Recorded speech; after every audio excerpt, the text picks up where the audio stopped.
کے اس پروگرام کے ساتھ میں ہماری اکبر اور آج جو ہمارے ساتھ جو ہے مہمان موجود ہیں سینئر رائٹر ہیں ماشاءاللہ سے، اور ان کے بارے میں وزیر حمایت حسین صاحب آج ہمارے ساتھ موجود ہیں، جو کہ سینئر رائٹر ہیں۔ 1975 کے بعد سے یہ ریڈیو پاکستان سے منسلک ہیں، وہاں پہ بطور پروڈیوسر اپنے خدمات انہوں نے انجام دیے، اور اس کے علاوہ ریڈیو پاکستان اسلام آباد سے بلتی سروس کا جو پروگرام تھا وہ پورا سروس یہ رن کرتے تھے۔ اس کے علاوہ وہاں پہ انہوں نے پروگرام جو ہے کراکرم کی وادیوں میں یہ پروگرام شروع کیا، جو کہ پیورلی ریسرچ بیسڈ اور ہمارے گلگت بلتستان کی ہماری جو تہذیبی ثقافت کو سیو کرنا، پریزرو کرنا جو ہے ان کا مشن تھا۔ اس کے علاوہ ان کو ریڈیو پاکستان نے ان کے خدمات کے لیے ایکسلنس ایوارڈ سے ان کو نوازا، اور 2006 سے یہ BCDF کے ساتھ بھی منسلک رہے، اور ان کے جو ہے وہاں پہ ایز اے ریسرچ کنسلٹنٹ انہوں نے کام کیا۔ ان کی کتاب بلتستان کا تہذیبی اور ثقافتی ورثہ ان کی 28 سال کی جو ریسرچ اور آبزرویشن کے بعد انہوں نے لکھی ہے۔ اس کے علاوہ انہوں نے BCDF کے لیے کتاب بلتستان تہذیب و ثقافت کی سرزمین، یہ کتاب بھی انہوں نے جو تشکیل کی۔ اس کے علاوہ ابھی ان کا جو ایک کتاب بالکل مکمل ہونے والا ہے، اور کہہ لیں کہ پبلشنگ کے فیس میں ہے، polo the royal game and national sport of Chitral and Gilgit Baltistan. یہ کتاب جو ہے بہت جلد آنے والی ہے، اور ہم جو ہے انتظار کر رہے تھے کہ سر کب جو ہے اسلام آباد سے اسکردو آئیں گے، اور ہم اپنے پروگرام ان کو بلائیں گے اور ان سے جو ہے استفادہ حاصل کریں گے۔ تو آپ سب کی بھرپور تالیوں میں جو ہے دعوت دیتی ہوں وزیر حمایت حسین صاحب کو۔ پہلا سوال بھی آپ سے کر دیتی ہوں خوش آمدید کے ساتھ ہی۔ سر، ہمارے گلگت بلتستان کے تاریخ و تہذیب پہ بہت ساری کتابیں لکھی گئی ہیں، ہماری تاریخ پہ بہت ساری کتابیں لکھی گئی ہیں، جتنے ہمارے رائٹرز ہیں سب نے تقریباً جو ہے ہسٹری کو ٹچ بھی کیا، اس پہ کتابیں بھی لکھی ہیں۔ لیکن سب سے پہلے سر میرے سوال آپ سے یہ کہ آپ کی یہ جو کتاب ہے بلتستان کے تہذیب و ثقافتی ورثہ، یہ باقی کتابوں سے کیوں جو ہے منفرد ہے؟ اس میں کیا خاص بات ہے سر؟ بسم اللہ الرحمن الرحیم۔ السلام علیکم، بہت شکریہ، میری آپ کا بہت شکریہ گزار ہوں میں، اس کے علاوہ کمشنر صاحب کا کہ وہ اس اہم یہ آپ لوگوں نے جو سلسلہ شروع کر رکھا ہے تو اس کے سلسلے میں ان کی سرپرستی آپ لوگوں کے ساتھ تھے، تو ان کے بھی ہم بہت ممنون ہیں۔ ہم یہاں اسلام آباد میں سنتے رہے ہیں کہ آپ یہ اس سلسلے کی ادبی تقریبات کا آغاز کیا ہوا ہے۔ جہاں تک آپ کا سوال ہے کہ یہ کتاب دوسری کتابوں سے کیوں مختلف ہے اور اس کتاب کے لکھنے کی ضرورت کیوں پیش آئی، بالکل، میں بنیادی طور پر تاریخ کا طالب علم رہا ہوں۔ میں نے پنجاب یونیورسٹی تاریخ میں MA کیا۔ وزیر غلام حدی کے بعد جہاں تک بلتستان کا تعلق ہے، گلگت کا میں نہیں بتا سکتا، انہوں نے علی گڑھ مسلم یونیورسٹی 1944 میں ماسٹر کیا۔ میں نے پنجاب یونیورسٹی سے تاریخ میں MA کیا، میں دوسرا MA ہوں بلتستان سے تعلق رکھنے والا۔ تو میں جب کبھی محسوس کرتا تھا کہ بہت ساری کتابیں ہم نے پڑھی ہیں، تو خاص کر جو ہے ہمارے جو ایشین جو رائٹرز ہیں، ہسٹورینس ہیں، انہوں نے تاریخ لکھی ہے، وہ جنگ و جدل کی باتیں آپس میں، ان کی خاندانی رقابتیں، فتوحات، شکست، ان کا ذکر کیا ہے، لیکن انہوں نے کبھی پبلک لائف کو جو ہے یہ اپنے ان تواریخ میں جو ہے ذکر نہیں کیا۔ یہاں تک کہ منشی عصمت اللہ خان تاریخ جموں کتاب لکھی، تو اس میں بھی انہوں نے اگرچہ لداخ کے بارے میں کسی حد تک وہاں کی مجلسی زندگی، وہاں کی کلچر کو، وہاں کی جو ٹریڈیشن ہے اس کا تو انہوں نے ذکر کیا ہے، لیکن بلتستان کو انہوں نے سرے سے کچھ ہی نہیں کیا۔ ٹھیک ہے جی۔ تو میں نے محسوس کیا کہ یہ بہت لازمی ہے کہ ہم اس علاقے کی ایک منفرد جو ثقافت ہے، جو تہذیب ہے، اس کو پروجیکٹ ہونا چاہیے۔ تو ہمارے بہت سارے جو ہمارے رائٹرز ہیں ماشاءاللہ انہوں نے اچھی کتابیں لکھی ہیں۔ اس کے علاوہ میرا تعلق ایک ادارے سے رہا، ریڈیو سے رہا۔ میں اپنے فرائض منصبی کی ادائیگی کے سلسلے میں راجاؤں سے ملتا رہا، وزیروں سے ملتا رہا، زندگی کے مختلف شعبوں سے، پولو کی کھلاڑیوں سے، معززین سے، وزیروں سے، میوزیشین سے، لوک فنکاروں سے، تو اس کا مجھے بہت ساری باتیں معلوم ہوئی. میں نے سوچا کہ اپنے ریٹائرمنٹ کے بعد کیوں نہ اپنی اس ایکسپیرینس کو، اس تجربے کو، مشاہدات کو کتابی صورت میں ڈال دوں، نئی نسل کو منتقل کروں. یہی جذبہ کار فرمائی. زبردست ہے سر. آپ نے اپنی اس کتاب میں جو ہے مبلغین اسلام کی عدمی خدمات کے بارے میں ذکر کیا جی سر. تو اس میں آپ نے لکھا ہے کہ کشمیر سمیت تمام جو ہے گلگت بلتستان کے علاقوں میں تشریف لانے والے مبلغین اسلام کی زبان فارسی تھی، اور ان میں سے اکثر کا تعلق ایران سے تھا. سر تو میرا آپ سے یہ سوال ہے کہ آپ نے یہ بھی لکھا ہے کہ بلتستان کی مقامی زبان جو ہے تبتی زبان کی شاخ بلتی تھی. تو سر جب یہ مبلغین اسلام آئے اور انہوں نے عوام الناس تک جو ہے اسلام انہوں نے پھیلایا تو اس زمانے میں سر کیا طریقہ ہوتا تھا؟ یہ جو آپس میں جو لینگویج بیریئر ہے اس کو جو ہے کس طرح سے وہ سولو کرتے تھے سر؟ بہت بہترین سوال ہے آپ کا. یہ یقیناً جو ہے بڑی مشکلات رہی ہوں گی، کیونکہ وہ وہاں سے آئے ہیں، ان کے ساتھ کشمیر سے لوگ آتے تھے. صحیح. سید علی ہمدانی کے ساتھ جو اتنے لوگ آئے، ان کے جو مریدین آئے، ان کا اسٹے جو ہے بہت مختصر رہا ہے. اندازہ یہی ہے. حسین آبادی صاحب یہاں موجود تھے، ان کا بڑا ایکسپیرینس ہے. تو لیکن یہاں جو آئے، جس نے بنیادی طور پر اسلام کو پھیلایا ہے، وہ سید محمد نوربخش کے ایک ڈسائپل تھے، میر شمس الدین عراقی. یہاں کے لوگ چونکہ آغا صاحب بہت ہی جوشیلے آدمی تھے، کشمیر میں آئے تھے.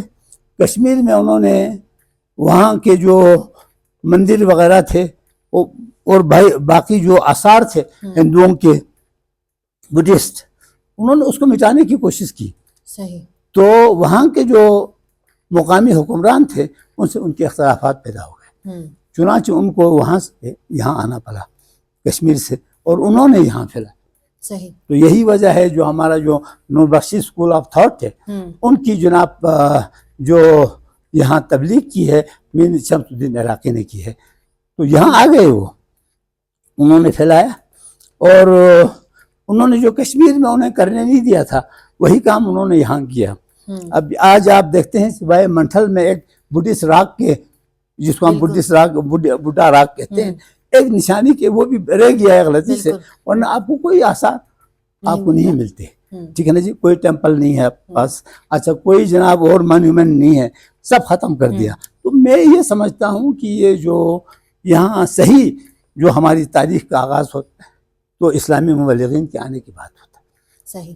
تو یہی یقیناً آپ کا سوال ہے کہ جب وہ یہاں آئے ہوں گے تو کیسے انہوں نے اپنے مشن کو آگے بڑھایا ہوگا، کیسے ٹرانسلیشن کا انتظام کیا ہوگا. تو یقیناً جو ہے یہ ایک سوالیہ نشان بھی ہے، اور میرا خیال ہے کہ اس وقت کیا ہوگا انہوں نے. اس بارے میں کچھ نہیں کہا جا سکتا، لیکن انہوں نے خاص کر میر جو عراقی صاحب تھے، شمس الدین عراقی، ان کے ساتھ تو ایک کشمیری آئے تھے. اچھا. اس کا نام تھا جی محمد علی کشمیری. انہوں نے کتاب ایک لکھی ہے، اس کتاب میں بدقسمتی یہ ہے کہ اس علاقے کے بارے میں جب باہر سے آ کے لوگ کتابیں لکھتے تھے تو بھی کم معلومات دیتے تھے. یا تو ان کے پاس معلومات نہیں تھے یا وہ دیتے نہیں تھے. تھوڑا سا وہ تعصب کا پہلو نظر آتا ہے اس میں. انہوں نے بلتستان کے بارے میں بہت کم لکھا، میر عراقی کے ساتھ آنے والے محمد علی کشمیری نے. تو وہ غالباً انٹرپریٹ کرتے تھے فارسی زبان میں، اس کو فارسی زبان آتی تھی. یہ بات والی بات ہے. لیکن سید علی ہمدانی کے ساتھ آئے تو ہو سکتا ہے اس میں کوئی بلتی جاننے والے ہوں گے، وہ اپنے ساتھ لے آئے ہوں گے، تو ایسا ہوگا. جی سر، آپ کا جو پہلا چیپٹر اسلامی تہذیب، تو اس میں آپ نے فلسفہ اور تصوف کا جو تعلق بھی آپ نے بڑی خوبصورتی سے اس کتاب میں بیان کیا ہے. سر ہمیں یہ بھی تھوڑا بتائیے گا، اور ساتھ ساتھ ہمیں جو ہے اسلام پھیلانے میں سید امیر کبیر اور شاہ صاحب محمد نوربخش کے جو ہے ان کی خدمات پر تھوڑا سا روشنی ڈالیں. وہ دراصل بات ہے جو ان کی سید علی ہمدانی جو ہے، وہ بہت بڑے ولی اللہ اور بہت بڑے مبلغ تھے، بہت بڑے اسکالر بھی تھے، اور ان کے ساتھ کرامات وغیرہ ہیں. وہ عربی فارسی کے بہت بڑے عالم، شاعر اور نثر نگار تھے. ان کی کتابیں جو ہے 100-150 کے لگ بھگ ہے. تقریباً جو ہے دنیا بھر کی زبانوں میں ان کی بیشتر کتابوں کا ترجمہ ہو چکا ہے، اور اردو زبان میں بھی ان کے وہ جو ترجمے کی ہوئی کتابیں دستیاب ہیں. سید علی ہمدانی بہت بڑے انسان تھے جی، یہ کشمیر میں وہ تشریف لائے. کشمیر سے آنے کے بعد یہاں بلتستان میں اندازہ یہی ہے کہ وہ بہت کم عرصے کے لیے آئے. وہ خپلو پہنچے ہیں جی. صحیح. خپلو میں راج صاحب خپلو نے بتایا ہے کہ جب وہ پہنچے تو موجودہ جو چخچن کی جو مسجد ہے جامع مسجد وہ ایک ٹیمپل تھا. تو وہاں ایک بدھسٹ راہب انچارج تھا جسے لاما کہتے ہیں. سید علی حمدانی کے ساتھ ان کا مناظرہ ہو گیا تو انہوں نے کچھ شرائط رکھی وہ ہار جیت والی. جی ہاں, ان کی دلائل کی روشنی. تو سید علی حمدانی جو ہے انہوں نے وہ راہب کو شکست دے دی تھی. وہ کوئی انہوں کا کوئی وہ راج صاحب کے بقول کوئی پتھر کا گھوڑا تھا, وہ اس کو چلاتا تھا. اس نے کہا سید علی حمدانی سے کہا کہ آپ اس کو اگر گرا سکتے ہیں تو میں قبول کر لوں گا اسلام, اور اس مسجد کو ڈسمنٹل کر کے اس ٹیمپل کو اس مندر کو ڈسمنٹل کر کے مسجد کی شکل دینے کے لیے آپ مجاز ہوں گے. چنانچہ سید علی حمدانی جو ہی اس نے اس گھوڑے کو چڑھایا آگے ہوا میں تو سید علی حمدانی نے اپنی دعاؤں کے ذریعے اس کو نیچے گرا دیا. اور اس طرح جو ہے نا جی خانقاہ ہے جو چخچن ہے وہ بہت بڑا ٹیمپل تھا, اس کو مسجد کی شکل دے دی. انہوں نے بنیاد رکھی تھی. سید علی حمدانی نے وہ بنائی نہیں, انہوں نے کہ اتنا ٹائم نہیں تھا. وہ خپلو آئے, خپلو سے جناب وہ تھلے لا کے ذریعے شگر آ گئے. اسکردو تو آئے نہیں. وہ شگر میں بھی وہ امبڑ کے مقام پہ وہاں پر ایک جگہ ہے, آپ لوگ گئے ہوں گے, تو وہاں انہوں نے مسجد وغیرہ بنائی ہے. تو وہاں بھی مختصر عرصے کے لیے وہ رہے ہیں. اس کے بعد وہ واپس تھلے لا کے راستے سرتوڑ گئے ہیں. راستے میں وہ پھڑوا کے مقام پر بھی ٹھہرے. میں آج کچھ سال پہلے جب پھڑوا گیا تھا تو وہاں پر ان کی یاد میں ایک چھوٹی سی مسجد بنائی ہوئی, تو وہ وہاں پھڑوا میں ٹھہرے ہیں ایک رات. اس کے بعد وہ سیاچن کی وہ اس درے کے ذریعے جو ہے وہ سینٹرل ایشیا کی طرف نکل گئے. جی ہاں. تو یہ ہے کہ اب آپ کا سوال کیا تھا جی؟ فلسفہ اور تصوف میں. ہاں جی, ظاہر ہے جی کہ ان کا فلسفہ اور تصوف کا میں نے تھوڑا سا اس میں بہت کم ہی, دراصل ایک کنٹروورشل والی بات تھی جی, ان کو میں نے اوائڈ کیا ہے. ٹھیک ہے جی, تو یہ ایک بڑا علمی بحث ہے, تو میں نے تھوڑا سا اس کو میں اوائڈ ہی کرتا ہوں جی. آگے چلیے. صحیح. اچھا سر, ہمیں آپ نے جو ہے آپ کا جو دوسرا چیپٹر ہے اس میں آپ نے مقامی راجاؤں کے دربار اور وہاں پہ شاعری کا آپ نے تذکرہ کیا, جس میں آپ نے اسکردو کے مقپون دربار کا, شگر کے اماچہ دربار کا, اور راجہ خیدر خان اماچہ کی شاعری کا, آغا شاہ عباس کے جو ہے کلام کا, اور خپلو کے یبگو دربار اور راجہ حاتم خان کی شاعری, ان پہ ذرا آپ نے جو ہے ڈیٹیل میں ڈسکرپشن کی. سر تھوڑا ان کے حوالے سے بتائیے کہ وہ کس قسم کی شاعری ہوا کرتی تھی. دراصل اس علاقے کی شاعری, اس علاقے کی ثقافت, تہذیب و تمدن کا ارتقاء یہ اسلام کی آمد ہی کے بعد ہوا. آپ کو پولیس دور کا جو ہے کچھ نہیں ملتا ہے. صحیح. وہ جذبہ اسلامی سے وہ سرشار ہو کر میرا خیال ہے اٹھا کے دریاؤں میں پھینک دیا ہوا کوئی اسکرپٹ موجود نہیں ہے. اسلام کی آمد کے بعد ہوا, اور ظاہر ہے کہ اسلام کی آمد کے بعد آپ کی جو ٹبیٹن لینگویج تھی, جہاں تک میرا اپنا وہ میں محسوس کرتا ہوں مشاہدہ ہے, اس میں عربی, فارسی اور ٹرکی زبانوں کے, ٹرکی سے مراد میرا یہ ہے سینٹرل ایشیا, یہ ساتھ ہے ہمارے قراقرم کے پاس, تو ان سے ہمارے تعلقات تھے راجاؤں کے, ہم اس علاقے کے, تو بہت سارے ٹرکش الفاظ بھی شامل ہو گئے. ان الفاظ کے, ان زبانوں کے تعلق کی وجہ سے یہ جو بلتی موجودہ زبان ہے یہ بہت دلچسپ زبان بن گئی.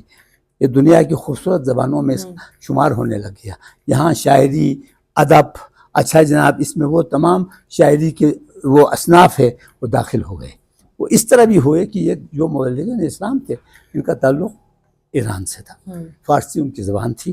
اور اس زمانے میں فارسی جو ہے جس طرح آج کل انگریزی اور فرینچ زبان ہے, انٹرنیشنل لینگویج ہے, اسی طرح وہ ہے پورے جو ہے اس ایشین بیلٹ میں, پورے ایشیا میں یہ جو فارسی زبان تھی وہ آفیشیل لینگویج تھی. تمام حکمران تھے مسلمان, یہاں تک کہ غیر مسلم حکمران تھے, ان کے درباروں میں بھی جو ہے سرکاری زبان فارسی تھی. ٹھیک ہے نا جی. تو یہ زبان جو ہے نا جی, اس میں یہ تمام اس کے ذریعے ہماری زبان میں یہ داخل ہو گئے. ٹھیک ہے نا جی. تو اس طرح بلتی زبان و ادب جو ہے پروان چڑھا, اور یہ جو ہمارے راجے تھے ان کو کریڈٹ جاتا ہے. بالکل. انہوں نے چھوٹی چھوٹی حکومتیں تھیں موجود، وہ کبھی کبھار لڑتے بھی تھے، اور لیکن وہ یہ اپنے علاقے کی تہذیب، تمدن، موسیقی اور ادب، اس کی جو ہے وہ یہ لوگ سرپرستی کرتے تھے. تو انہی کے اولادوں میں سے مقپون خاندان میں اچھے شاعر پیدا ہو گئے، جس میں سے مرثیہ نگاری میں حسین علی خان محب کا، جس کو میں نے تفصیل سے اس کا ذکر کیا ہے اس میں، اور ان پر جو ہے ان کی مرثیے کے بارے میں وہ جو جرمن خاتون ہے ڈاکٹر سوینن، اس نے ریسرچ کر کے انہوں نے لندن یونیورسٹی میں مرثیے پر جو ہے ان کی ایک چھوٹی سی کتابچہ بھی چھپی ہے، اس کا بھی ذکر ہے. ڈاکٹر سوینن کے ساتھ میں کام کرتا رہا کئی سال تک. تو یہ راجاؤں کا یہ تھا جی کہ انہوں نے سرپرستی کی جی، یہ موسیقی بھی کرتے تھے، میوزیشنز تھے ان کے دربار میں جی. ان کو یہ باقاعدہ انہوں نے زمینیں جو ہے مخصوص کر رکھی تھیں، اچھا ان کے بسر اوقات کے لیے، ان کی وہ آمدنی کے لیے. اس کے علاوہ جو ہے وہ علاقے کے جو جتنے پولو پلیئرز تھے جی، جتنے ٹیلنٹڈ لوگ تھے، ان کی بھی سرپرستی کرتے تھے، ٹھیک ہے نا جی. اور وہ یعنی وہ تمام یہ دربار جو تھے، ہمارے جو 3 خاندان ہیں بلتستان کے، مقپون، یبگو، خپلو کے اور اماچہ شگر کے، یہ تینوں جو ہے ان کے دربار میں یہ شاعری وغیرہ، یہ تہذیب، تمدن، موسیقی وغیرہ پروان چڑھی. صحیح جی ہاں. اچھا سر، آپ نے جو ہے اپنی کتاب میں بڑی خوبصورتی سے لکھا ہے کہ قصہ کہنا اور قصہ سننا انسانی فطرت میں شامل ہے. تو سر بلتستان کے تناظر میں داستان گوئی کے بارے میں بتائیے گا. اور اس میں جب میں نے کتاب پڑھی سر، تو ہم یہاں پہ جو ہے ناف و کیسر کی جو کہانی ہے، اور اس کو آپ نے انٹرنیشنل لیول پہ بہت زیادہ کہہ لیں کہ ریسرچرز اور اس پہ بہت لوگوں نے کام کیا. ایون آپ نے اس میں لکھا ہے کہ منگولوں اور منچوریا کے لوگوں نے کیسر کو اپنا قومی ہیرو قرار دیا، چین میں اسے احترام کی نظر سے دیکھا جاتا ہے، اور یہ تصور کیا جاتا ہے کہ اس کیسر کی شخصیت نے چین کے جنگی دیوتا کونٹی کی تخلیق میں اہم کردار ادا کیا. یعنی کہ تمام تو انٹرنیشنل لیول جو ہے کنٹریز ہے، ان کی کیا انٹرسٹ ہے، اور یہ داستان گوئی کے بارے میں سر بلتستان کے تناظر میں تھوڑا بتائیے گا. دراصل یہ جو داستان ہے ایپک ہے، یہ لب و کیسر کی داستان ہے، یہ خوش قسمتی ہے کہ باقی تمام آثار تو مٹ چکے، مٹا دیے گئے، لیکن یہ بچ گیا تھا. تو میرا خیال یہ مجبوری تھی، کیونکہ یہاں کی طویل سرمائی راتیں ہوتی تھی، تو لوگوں کو کوئی اور شغل ہوتا نہیں تھا، تو یہی یہ داستان سنتے تھے، ٹھیک ہے نا جی. تو یہ میرا خیال ہے کہ وہ جو آغا صاحبان ہیں، مبلغین ہیں، انہوں نے بخش دیا ہوگا، چلو چھوڑ دیں. تو یہ جو ہے نا جی صرف بلتستان میں نہیں ہے، صحیح، یہ بیک وقت یہ تبت میں، منگولیا میں، بھوٹان میں، سکم میں، لداخ میں، بلتستان میں اور ہنزا میں اس کی جناب مختلف ورژنس ہے. یہ جرمنز نے جو ڈاکٹر سوینن ہے، وہ اسی جرمنز کی جو اسکالر کی جو ٹیم تھی جی، یہ 80s میں یہ آئے تھے جی اس ورژن لب و کیسر کی ایپک پر ریسرچ کرنے کے لیے. بہت ساری ٹیمیں بھیجی تھی، کچھ لوگ ہنزا میں ریسرچ کرتے رہے، کچھ لوگوں نے جناب یہاں بلتستان میں کیا، لداخ میں بھی بھیجے تھے. تو یہ ایک انٹرنیشنل سطح کی ایک ایپک ہے جی، جس پہ وہ پورے اس پہ جو ہے نا جی چین وغیرہ میں اس پہ ریسرچ وغیرہ کا سلسلہ جاری ہے. سر تو اس طرح سے جو داستان گوئی ہے، اس میں اور بھی سٹوریز ہیں سر اس کے علاوہ بھی؟ کس میں؟ جو ہم داستان گوئی جو بلتستان میں جو کلچر ہے سر، اس میں ہمیں اور بھی جو ہے کہانیاں ملتی ہیں؟ وہ چھوٹی موٹی کہانیاں ہیں جی، وہ مختلف وہ پرشین کہانیاں ہیں نا جی، ان سے لے کر سنایا کرتے ہیں جی لوگوں کو، لیکن بنیادی طور پر کوئی ایسی کوئی اور نہیں ہے. صحیح جی. سر آپ نے جو ہے یہ بھی لکھا کہ قدیم یونانیوں کے بارے میں سر کہا جاتا ہے کہ وہ موسیقی کے ذریعے جسم و روح کے علاج پر یقین رکھتے تھے. تو وہ کہ یونانی فلسفی افلاطون کی تقلید میں حکماء و ادباء نے سینکڑوں مریضوں کا علاج موسیقی کے ذریعے کیا ہے. کتاب القدیم الحدیث کے مصنف محمد کرد علی نے امراض کی ایک ایسی فہرست تیار کی ہے جن کا علاج موسیقی کے ذریعے کامیاب ہوا ہے، جن میں مرگی، سودا، ہوم سکنس، اچھا جنون، دمہ، کمقلی، عام جنکن، ذہنی، نیند میں چلنا، بولنا، اچھا اسی طرح جو فالج، سرسام، یہ سارے جو ہے آپ نے بتائیں کہ بھئی یہ ایک تھا کہ جو موسیقی سے ان بیماریوں کا علاج ہوتا تھا. سر بلتستان میں بھی صدیوں جو ہے یہاں کے حکمران و راجاؤں نے جو ہے رقص اور موسیقی کی سرپرستی کی. تو ہمیں سر تھوڑا سا بتائیے کہ تب کے زمانے میں ہمارے تہذیب و ثقافت کے اندر جو ہے کس طرح کے موسیقی مشہور تھی، اور آپ نے کلاسیکل موسیقی پہ بہت بڑا چیپٹر لکھا، تو اس کے حوالے سے بھی سر تھوڑا بتائیے گا. دراصل بلتستان میں جو لوگ جو ہے نا جی، ان کی زندگی اور ان لوگوں کی یہاں زندہ رہنے کی میں 2 فیکٹر ہیں نمایاں ہیں. ایک تو یہاں مناظر فطرت ہے، بالکل، اور دوسرے یہاں کے لوگوں کی زندگی میں زندہ دلی ہے. ٹھیک ہے نا جی. اور موسیقی جو ہے وہ بلتستان کے لوگوں کی زندگی کا ایک لازمی جز تھا. صحیح. ٹھیک ہے نا جی. اس زمانے میں یہ خوش قسمتی سے یہ راجے تھے، یہ سرپرستی کرتے تھے، جیسا کہ میں آپ پہلے میں عرض کر چکا ہوں. یہاں پر جو ہے نا جی 65 کے قریب راگ تھے. اتنے راگ تو انڈیا میں بھی نہیں ہے. اچھا. 65 کے قریب راگ تھے جی، جس کو ہم بلتی زبان میں حریب کہتے ہیں. صحیح. غالباً اندازہ ہے یہ حرف سے بنا ہے، جنگی موسیقی. ٹھیک ہے جی. اس میں ابھی آپ نے کہا اس میں ایک نوبت ہے جی، ایک نوبت ہے جی جو نوروز کے دن بجایا جاتا ہے. اس کے کہتے ہیں جی 12 گوشے ہیں مختلف سٹیجز میں جی. صحیح. یہ نوبت کے جی گوشے کہتے ہیں. اور یہ ایران سے آیا ہے. ٹھیک ہے نا جی. اس میں یہ جو حریف ہے یہ اس میں پرشین بھی ہے، یہ پرشین ہے، زیادہ تر سب پرشین ہے، سب پرشین ہے. وہ بلتی جو ہے 4-5 ہے، زیادہ نہیں ہے. باقی ٹرکش ہے جی. اور آج جو ہمارے جو زائرین ایران جاتے ہیں امام رضا علیہ السلام کے آستانے پر، تو وہاں پر ایک آرکیسٹرا ہے. آپ لوگوں نے سنا ہوگا، وہ باقاعدہ یونیفارم میں ہے. یہ قاجاری حکمرانوں کے زمانے سے وہاں موجود ہے. امام خمینی سے کہا گیا جی اب آپ ان کو ہٹا دیں، یہ بادشاہوں کے دور کی یادگار ہے اور یہ ایرانی تہذیب سے کوئی تعلق نہیں ہے. تو امام خمینی نے فرمایا تھا نہیں، ایران کی تہذیب کو کوئی خطرہ نہیں اس سے، یہ انہوں نے رکھا ہے، ان کے احترام میں یہ جاری رہے گا. اور وہاں پر جو موسیقی بجتی ہے جب کبھی کسی کو جو ہے وہاں صحت یابی ملتی ہے یا کوئی خاص نمایاں کام ہوتا ہے درگاہ پہ، تو وہ موسیقی بجائی جاتی، اس کو کہتے ہیں نوبت. صحیح. نوبت. اور یہاں جو بلتی حکمران تھے ہمارے چھوٹے چھوٹے راجہ تھے، چھوٹے چھوٹے پرنسپلٹیز. آپ کو دیکھیں خاص کر یہ کیرس اور تولتی تو بہت ہی چھوٹی راستے ہیں. ہاں جی. کھپڑو شکر اسکردو وغیرہ تو وہ ہے، لیکن یہ ہے جی کہ اس کے باوجود بھی انہوں نے بھی نوبت خانے بنائے ہوئے تھے جہاں موسیقار بیٹھتے تھے جی، وہ بجاتے تھے. صبح کے وقت آتے تھے. اچھا دن میں وہ کئی بار جناب آنے کے بعد پرفارم کرتے تھے، ان کی ذمہ داری تھی. ٹھیک ہے جی. تو اس کو کہتے تھے نوبت خانے. تو وہ جو وہاں پر ایران میں ہے جو درگاہ پہ ہے اس کو نوبت خانہ کہتے ہیں. اچھا. جی ہاں. تو یہ ہماری جو ہے موسیقی کا جو ہے نا جی بلتستان کے عوام پر بہت بڑے اثرات، یعنی موسیقی نے ان کو زندہ رکھنے کا جو ہے نا گھر سکھایا ہے. موسیقی لازمی ہے. اب دیکھتے ہیں جی ابھی پولو کا ذکر آپ آگے کریں گے، یقیناً بہت بڑا وہ لکھا ہے. آپ پولو جو ہے نا جی یہ دنیا میں میرا خیال ہے یہ واحد یہ علاقہ ہے. پولو جو ہے چترال میں بھی ہے، بالکل گلگت میں بھی ہے، لداخ میں بھی ہے.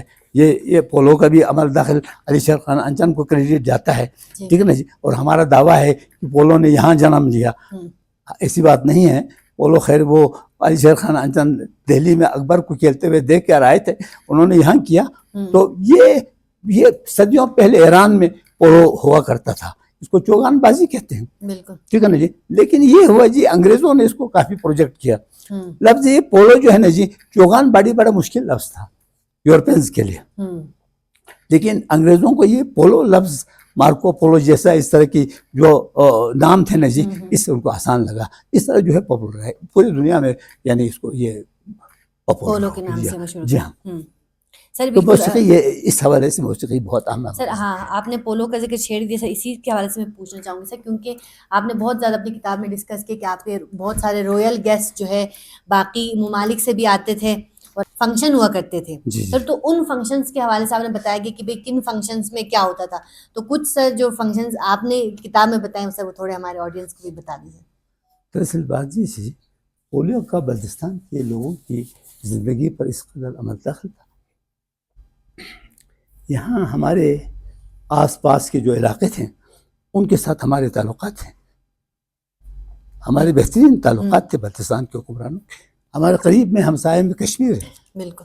وہ سینٹرل ایشیا میں جو ہے ہمارے ٹرکش جو اس زمانے کی حکومتیں تھیں، ادھر گلگت ہے، ٹھیک ہے نا جی، ادھر لداخ ہے، ان کے اچھے تعلقات تھے. آپ نے ہمارے جو موسیقار تھے انہوں نے ان علاقوں کے بارے میں خصوصی موسیقی ترتیب دی. اچھا. یعنی ان قومیتوں کے لیے موسیقی ترتیب دی ہے بلتستان موسیقاروں نے راجاؤں کی سرپرستی میں. مثال کے طور پر یہ سینٹرل ایشیا ہے، ہم ترکوں کو جو ہے نا جی خور کہتے ہیں اور ترکستان کو خوریول کہتے ہیں. جو موسیقی ان کے لیے ترکیب دی خورشوس کہتے ہیں.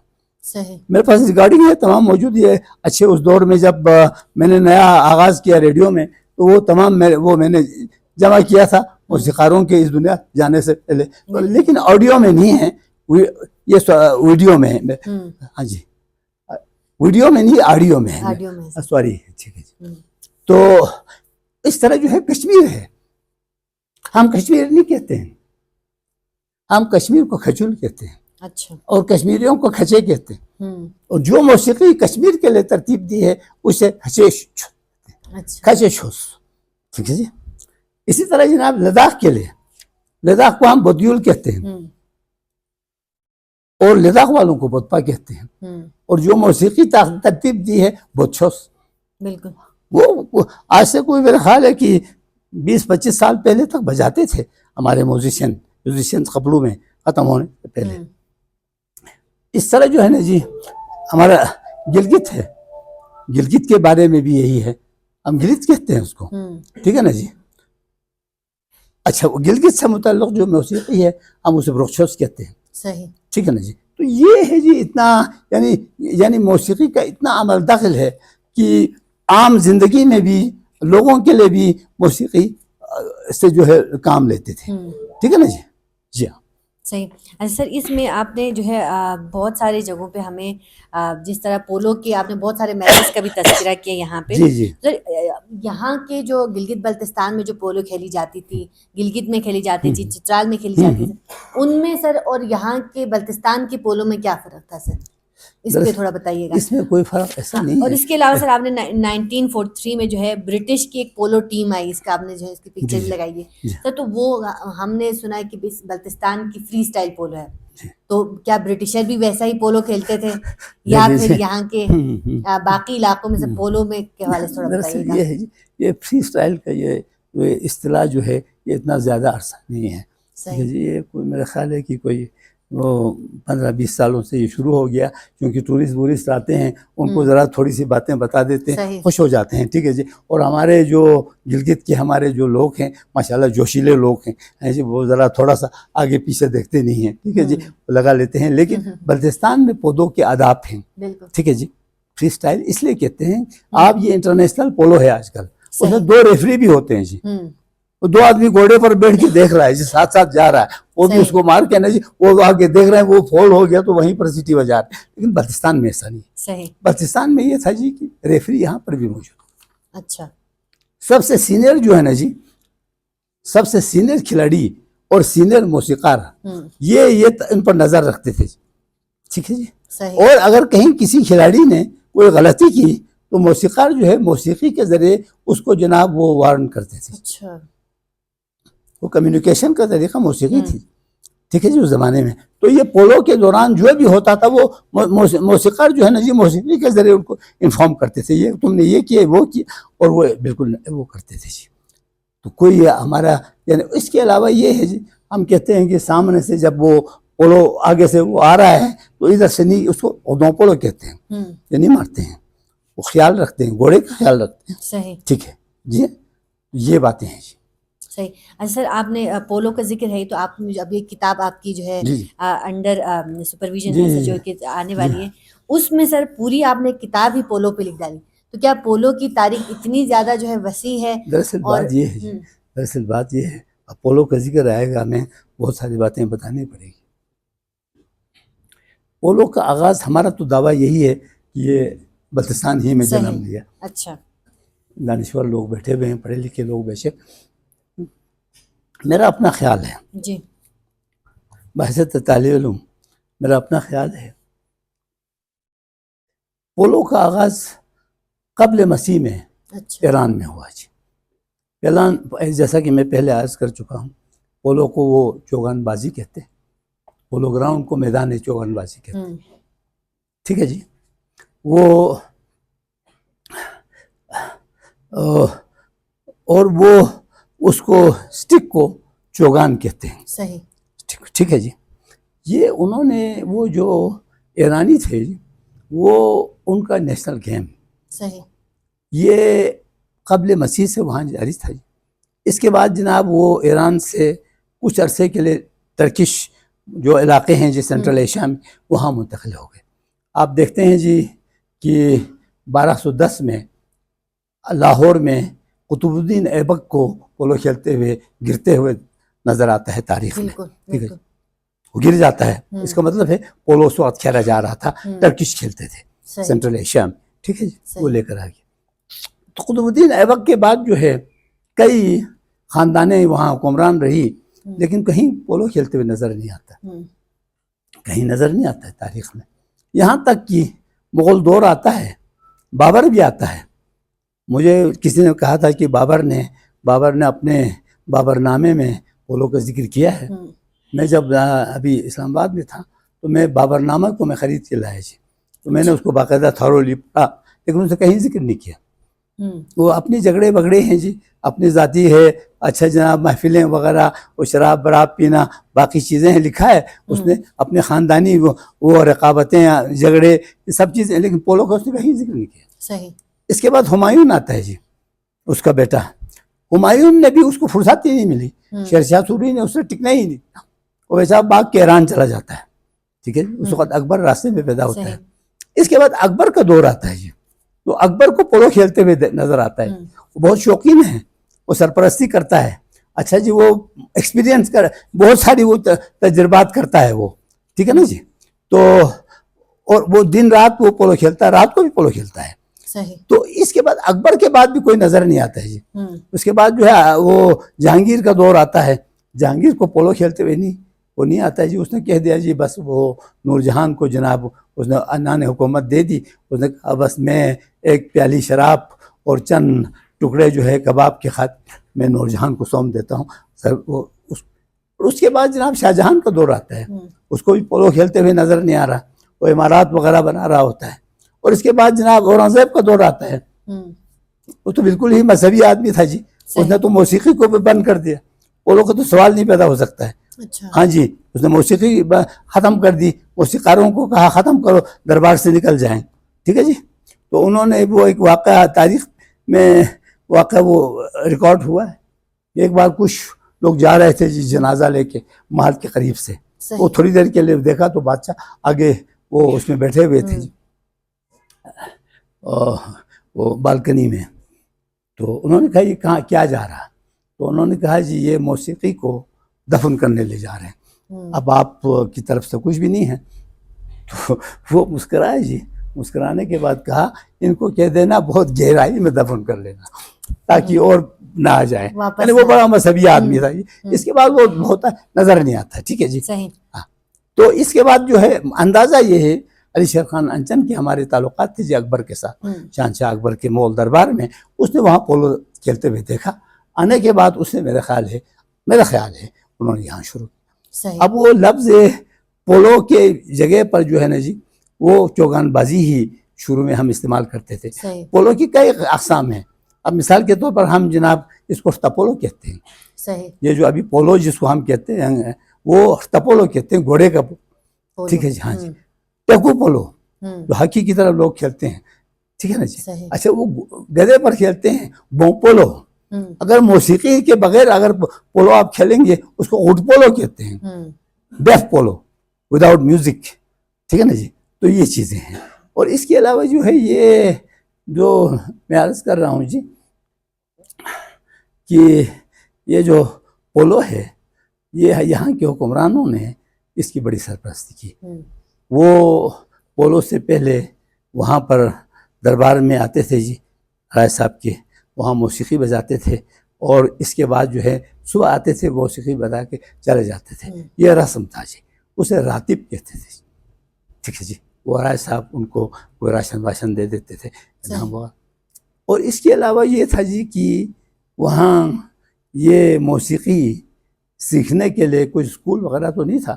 جتنے سینئر موسیقار تھے ان کے پاس وہ جو چھوٹے موسیقاروں کے موسیقاروں کے جو نوجوان لڑکے تھے جی ان کو بھیجے جاتے تھے. اور رائے صاحب کی اجازت سے وہ موسیقی سیکھ کے آتے تھے تو دربار میں آنے کے بعد وہ بجاتے تھے. تو رائے صاحب ان کو انعام و اکرام وغیرہ سے نوازتے تھے اور یوں سے موسیقی چلتی تھی. اور موسیقی بلتستان میں عام آدمی کے بھی زندگی میں موسیقی کا عمل داخل تھا.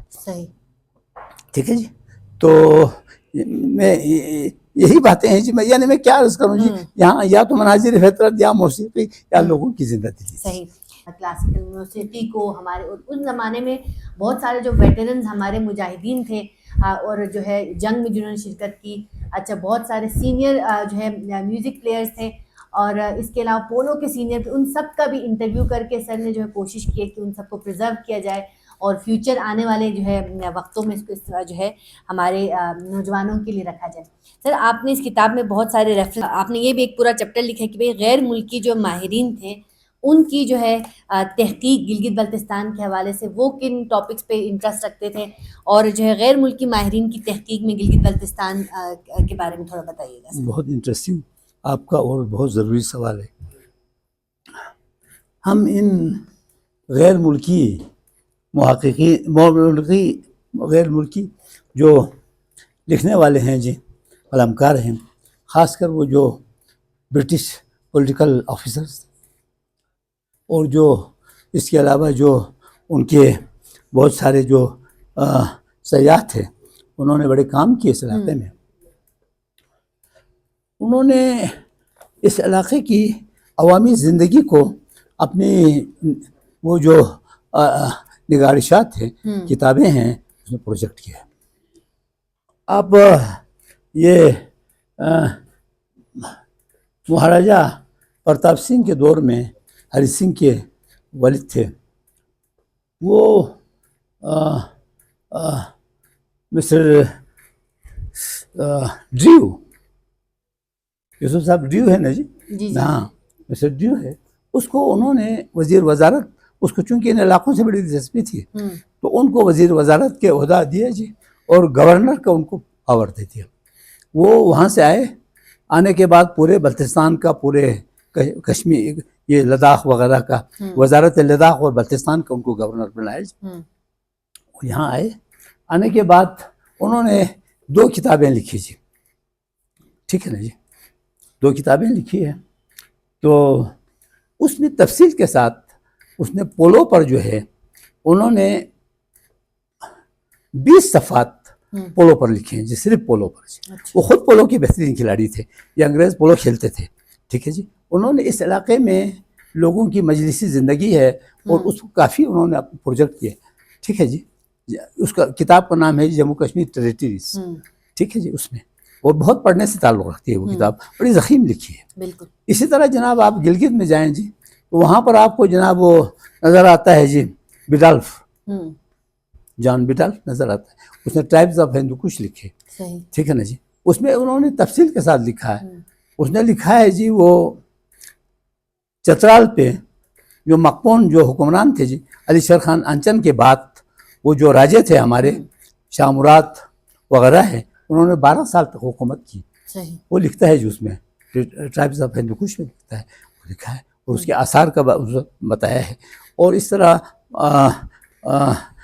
گلگت کے راجے, ہنزا کے راجے, میر اور بلتستان کے راجاؤں کے تعلقات اس نے تفصیل سے ذکر کیا ہے.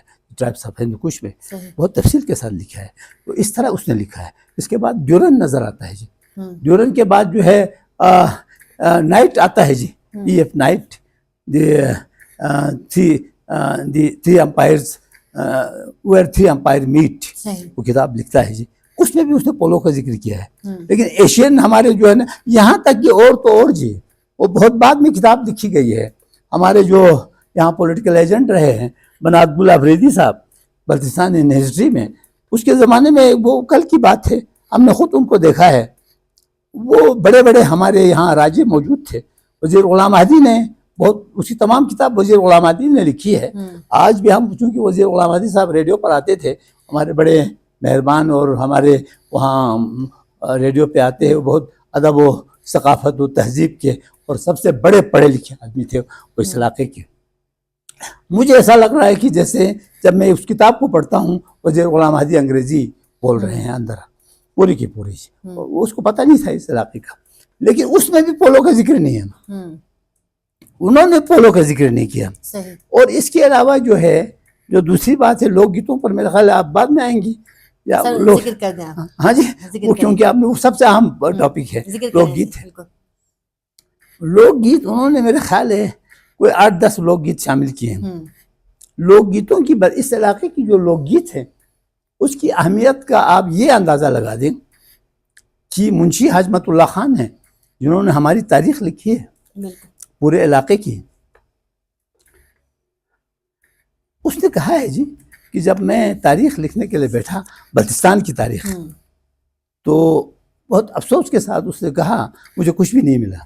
میں راجاؤں کے پاس گیا، ذرا مجھے دے دیں، انہوں نے کہا جی بس ایسے ویسے، کہا جی کوئی چیز نہیں ہے۔ پھر کچھ آغاؤں کے پاس گئے جو اسلام سے متعلق مبلغین ہے، اسلام سے متعلق، آپ لوگ بھی کچھ دے دیں، انہوں نے کہا جی کچھ بھی نہیں ہے، دیا نہیں۔ جو جی عباس نے دے دی، جی وہ عباس علیہ الرحمٰن نے دے دیا، وہ بھی خود لکھ کے دے دیا نا جی، کوئی پہلے سے وہ تھا نہیں۔ تو وہ آخرکار وہ تاں آ گیا جی، تاں آنے کے بعد چونکہ وہ وزیر وزارت تھا، بڑا اثر و رسوخ کا مالک تھا، اس نے کہا جی لوک گیت جاننے والے لوگوں کو جمع کیے جی، کہا جی لوک گیت جاننے والے لوک گیتوں کو وہ وہاں پر جو ہے نا جی لوگوں سے پڑھوایا۔ تو اس نے کہا ٹھیک ہے۔ جب وہ پڑھنے لگے اس نے کہا پوری لوک گیت میں، وہ اپنی کتاب میں لکھتا ہے، ٹھیک ہے، کتاب میں لکھتا ہے۔ اس نے کہا جی کہ لکھا ہے کہ میں نے بلتستان کی تاریخ ان لوک گیتوں سے میں نے لے کر مرتب کر لی ہے۔ یہ لوک گیت نہیں ہے، یہ نیشنل سانگ ہے، قومی گیت ہے، یہ قومی گیت ہے۔ اس میں جناب اس لوک گیتوں میں نے درجہ بندی بھی کی ہے، اس میں آپ کو راجاؤں کی تعریف، اچھا جناب اس علاقے میں جو ہیروز ہیں ان کی تعریف، اپنے علاقے سے محبت، علاقے کی تعریف، بہن جو ہے اپنے بھائی کی بہادری کے لیے جو ہے اس کی تعریف کر رہی ہے۔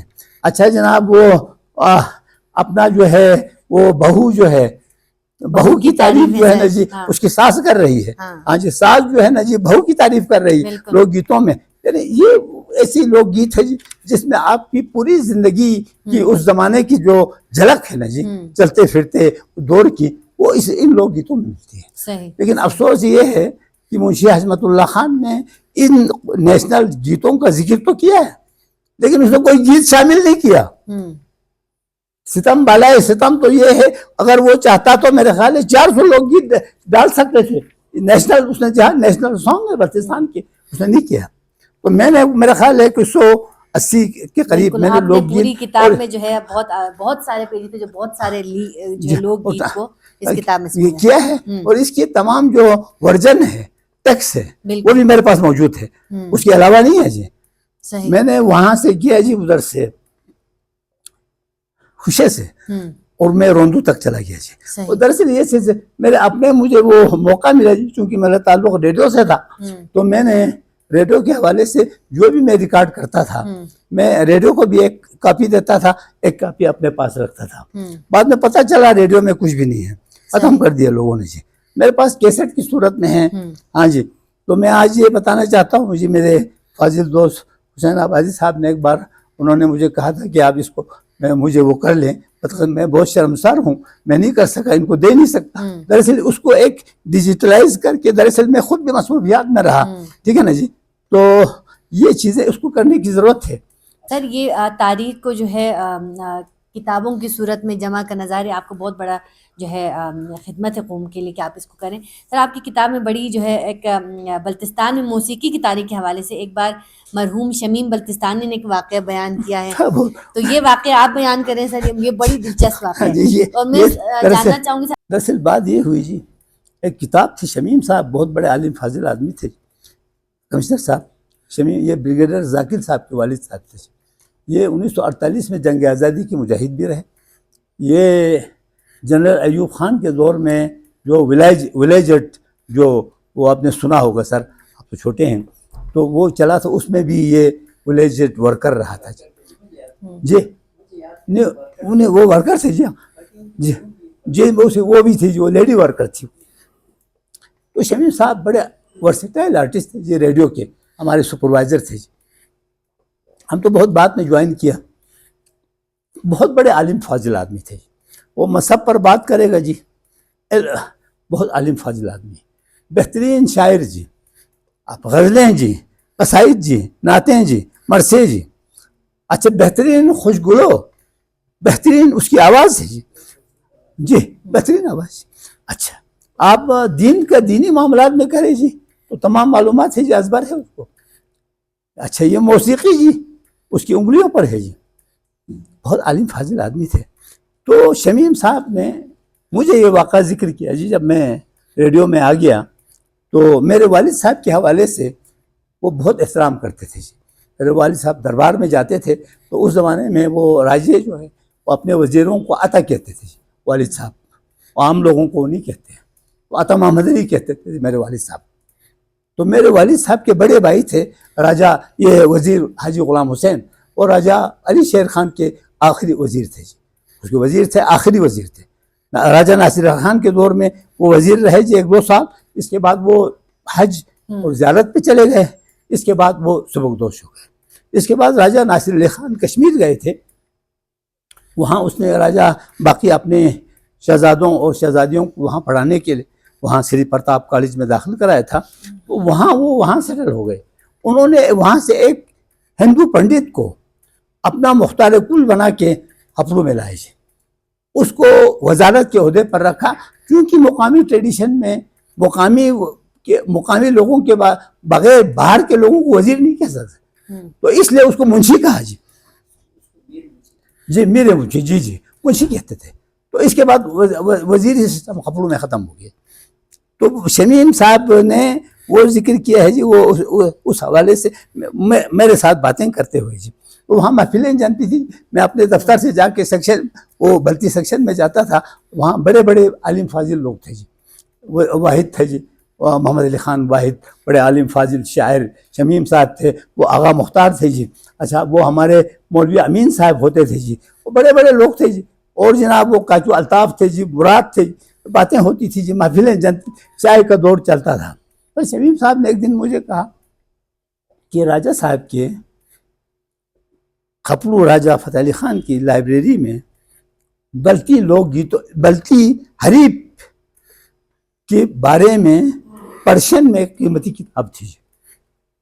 یعنی تمام جو ہمارے پاس جو موسیقی کی جو وہ ہے، وہ تو ادھر جو ہے نا اس کے پاس وہ کتاب تھی. تو انہوں نے رائے صاحب سے درخواست کی کہ آپ یہ کتاب مجھے دے دیں تاکہ میں اس کی فوٹو کاپی بنا لوں. یہاں اس زمانے میں اسکردو میں یا بلتستان میں فوٹو کاپی کی سہولت نہیں تھی.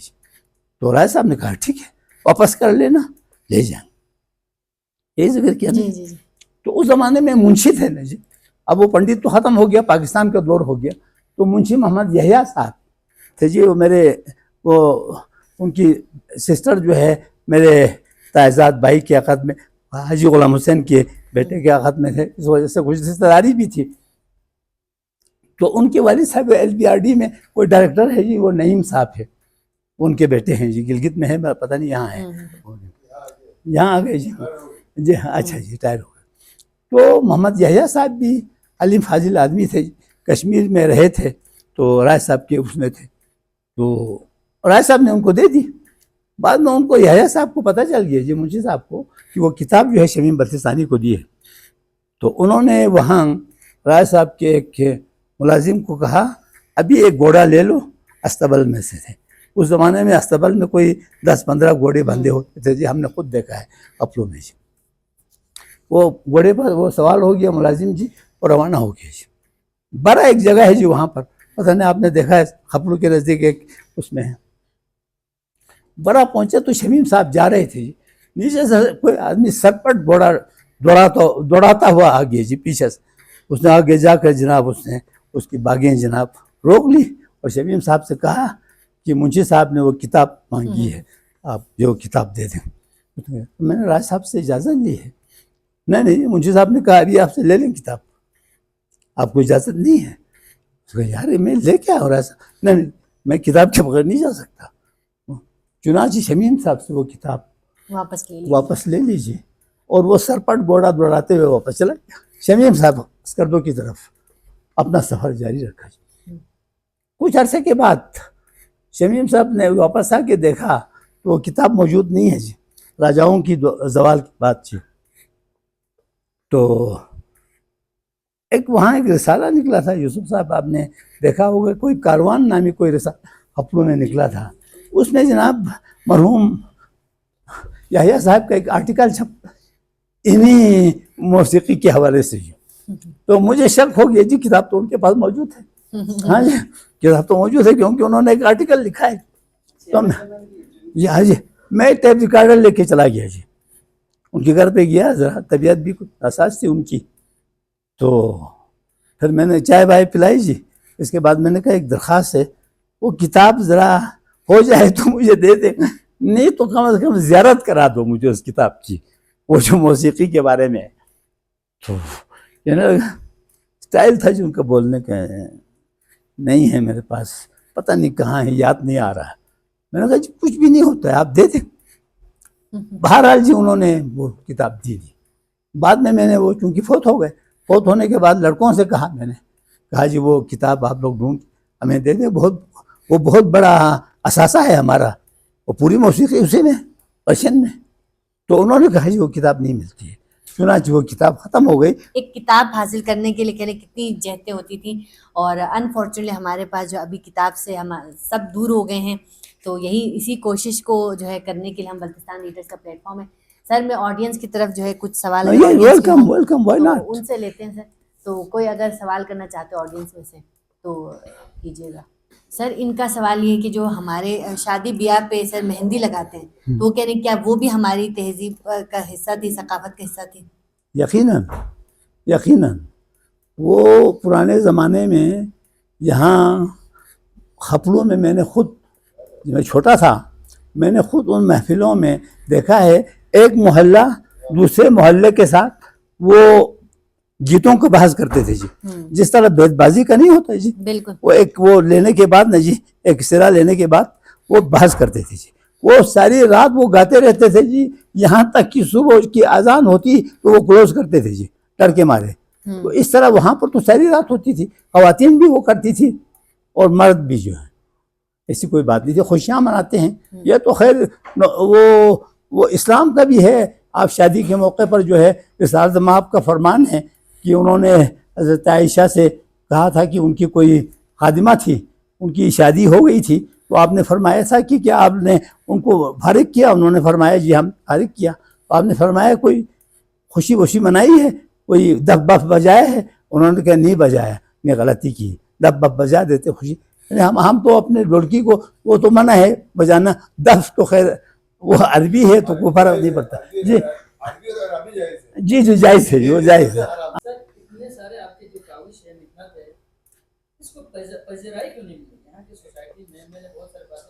دراصل آپ ٹھیک کہتے ہیں, آپ ٹھیک کہتے ہیں.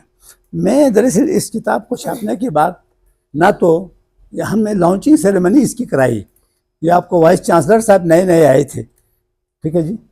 تو وہ چیف گیسٹ تھے, یوسف صاحب نہیں تھے اس وقت, وہ کہیں انگلینڈ وغیرہ گئے ہوئے تھے. ہمارے حسرت صاحب وغیرہ اور باقی تمام دوست احباب تھے.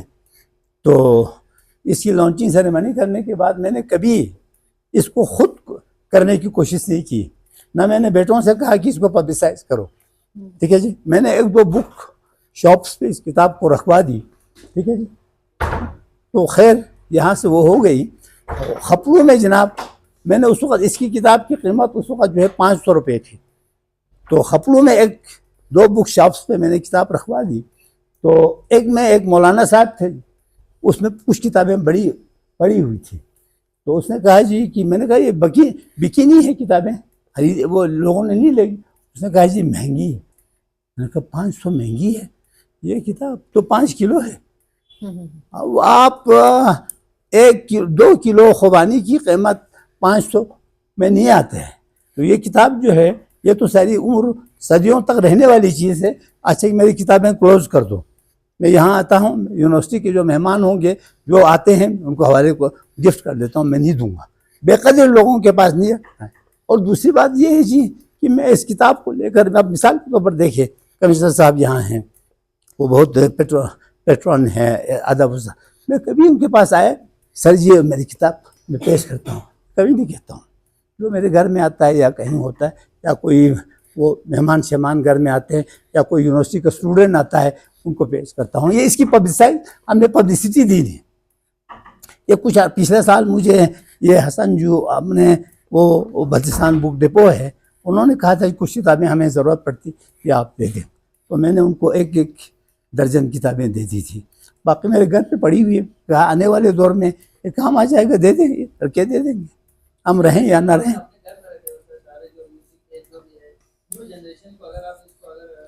میں نے یونیورسٹی سے کہا تھا, یونیورسٹی کو میں نے کہا جی آپ لوگ ایک کارنر رکھو, وزیر حمایت حسین میوزک کارنر, اور آپ لوگ ڈیجیٹلائز کریں. آپ لوگ کے پاس, آپ کے پاس اچھے وہ لوگ ہیں, ٹھیک ہے نا جی. آپ وہ آج کا ہر چیز جو ہے جدید ہے وہ کر سکتے ہیں. اب وہ اس کے لیے تو میں آپ اس کے جا نہیں سکتا, نہ مجھے وہ آتا ہے, ٹھیک ہے نا جی. تو یہ چیزیں ہیں. ہاں جی, کوئی اور سوال جی.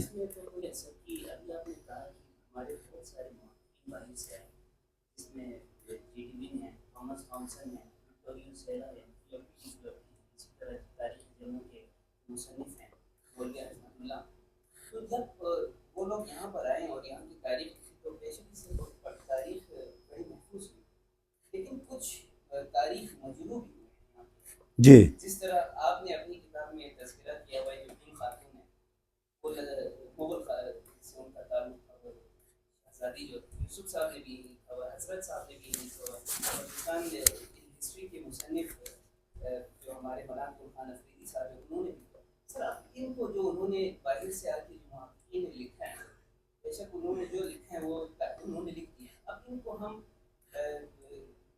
کس طرح کر کے ان کو یعنی آنے والی نسلوں کو بتائیں کہ تاریخ یہ ٹھیک ہے, یہ تاریخ میں درستگی کیسے ممکن ہے. ابھی انہوں نے ایک بات ہمارے گاؤں کے حوالے سے کہا ہے, محلہ سہلنگ یہاں کا سب سے یعنی قدیم آبادی ہے, حالانکہ ایسا نہیں ہے. ہمارے بزرگان کے ریڈیو پاکستان کے جتنے ریکارڈس ہیں اس میں بھی ہمارے بزرگان نے کہا ہے محلہ گھر سے پہلے یہاں پہ کوئی آبادی نہیں تھی, لیکن تاریخ جموں میں انہوں نے لکھ دیا کہ محلہ سہلنی آباد تھی. یہ غلط ہے, تو اس کو ہم کس طرح یعنی ان کو تاریخ کی نہیں, جب آپ کو حسین آبادی صاحب نے لکھا ہے, حسرت صاحب نے یہ باتیں لکھی ہے, میں بھی لکھ چکا ہوں. اور ایک لوک گیت جو ہے وہ اس خاتون کے شیر خان انچن کے عقد میں آنے کو وہ لوک گیت ثابت کرتا ہے. جیسا کہ حسمت اللہ خان نے اہمیت دی تھی, وہ ایک ہے جی وہ مقپون سر, جس میں ہلال باغ تھینک یو سر. ہلال باغ ایک لوک گیت ہے. جب پہلے تو شہزادہ تھا علی شیر خان انچن, تو وہ لداخی مہم پہ چلا گیا, اس نے لداخ کو کنکر کیا. لداخ کنکر کرنے کے بعد جوان آدمی تھا اور اس نے وہ شہزادی کے ساتھ شادی کر لی, اور رائے صاحب راجہ لداخ کو بھی اپنے ساتھ لایا, شہزادی کو بھی لے آیا. ٹھیک ہے, لانے کا میں نے ذکر کیا اس کو, لانے کے بعد یہاں رکھا جی. اس کے بعد وہ دہلی چلا گیا, بعد میں وہ حکمران بن گیا, اکبر کے ساتھ تعلقات ہو گئے, جہانگیر کے ساتھ ہوئے. تو ظاہر ہے جی کو یہ لداخ کی شہزادی تھی, اپنا ایک ماحول, اپنا ایک رہن سہن, لباس, طرز زندگی. اب اس نے وہاں جانے کے بعد جو ہے نا جی مغل شہزادیوں کو دیکھا, جدید ترین ہے جی, ہاں جی ایک سے ایک ہے. تو وہاں جناب وہ میرے خیال ہے کہ وہ دلہار بیٹھا, تو اس نے شہزادی جناب گل خاتون کے ساتھ شادی کر لی, وہ یہاں لایا. ظاہر ہے گل خاتون کو لینے کے بعد گلگتی شہزادی تو رہ نہیں سکتی تھی, ٹھیک ہے نا جی. تو یہ آپ ہلال باغ نکال سکتی ہیں, یہاں سے مل سکتی ہے جی. شہزادی جی وہ اس کو جناب اس نے طلاق کر دی. جب اس کو طلاق دے دی تو وہ جاتے وقت جو ہے نا جی اس نے وہ ہلال باغ جو ہاں اس پہ جناب اس نے ایک لوک گیت کی صورت میں ایک مرثیہ پڑھا جی. اس نے کہا جی کہ ہلال باغی ملا حلوے مندوق تھوت مرتوے حلو مندوق مین سک انچن علی شیخان ان سک لے انچن علی شیخان کیا نتانا سنگ کیا نیجو ہے. ہاں جی نا گلمو کیوں می وخلا تب گیا میرگیا دے سنگا کیوں دین گلمو وے وخلا میچک تچک میں تنگا ون یوت لے علی شیر خان دو ان نہ سنگ کیا نیجو ہے نا ون یوت. وہ ایک لوک گیت ہے جی بصورت مرثیہ جی. تو وہ ثابت کرتا ہے کہ وہ شہزادی چلی گئی جی. پروف جی وہ آپ لوگوں نے اب کرنا ہے جو کرنا ہے. اب اس کے علاوہ یہ ایک آخری چیپٹر ہے جی. اس کو میں نے وہ کچھ میرے جو باہر کے جو غیر ملکی اسکالرس تھے جن کے ساتھ مجھے کام کرنے کا کن کا جی وہی سردی کا تب بے شمار ہے.